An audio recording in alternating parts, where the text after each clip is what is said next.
মধ্যপ্রাচ্যে যুদ্ধবিরতি কার্যকর হতেই বিশ্ববাজারে স্বর্ণের দাম বেড়েছে এক লাফে। ফলে দেশের বাজারে হু হু করে বাড়ছে স্বর্ণের দাম। বুধবার সকালে এক সংবাদ বিজ্ঞপ্তিতে বাংলাদেশ জুয়েলার্স সমিতি জানায়, স্বর্ণের দাম ভরিতে বেড়েছে সর্বোচ্চ ৬,৫৯০ টাকা। নতুন এই দাম এদিন সকাল ১০টা থেকে কার্যকর হয়েছে। নতুন দাম অনুযায়ী ২২ ক্যারেটের এক ভরি সোনার দাম বেড়ে হয়েছে ২,৫২,৪০৯ টাকা। এছাড়া প্রতি ভরি ২১ ক্যারেটের দাম ২,৪০,৯২০ টাকা, ১৮ ক্যারেট ২,০৬,৫১১ টাকা ও সনাতন পদ্ধতির সোনার দাম ভরিতে বেড়ে হয়েছে ১,৬৮,১৯৫ টাকা। আগের তুলনায় ২২ ক্যারেটে ৬,৫৯০ টাকা, ২১ ক্যারেটে ৬,২৯৯ টাকা এবং ১৮ ক্যারেটে ৫,৩৬৫ টাকা ও সনাতন পদ্ধতির সোনার দাম বেড়েছে ভরিতে ৪,৩৭৪ টাকা।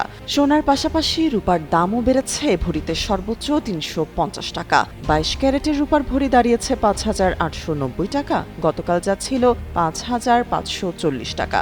যুদ্ধবিরতির কারণে বিশ্ববাজারে স্পট মার্কেটে আজ বেলা পৌনে ১১টায় প্রতি আউন্স সোনার দাম বেড়ে দাঁড়ায় $৪,৭৯৮। এই দাম গতকালের চেয়ে $১৩৮ বেশি।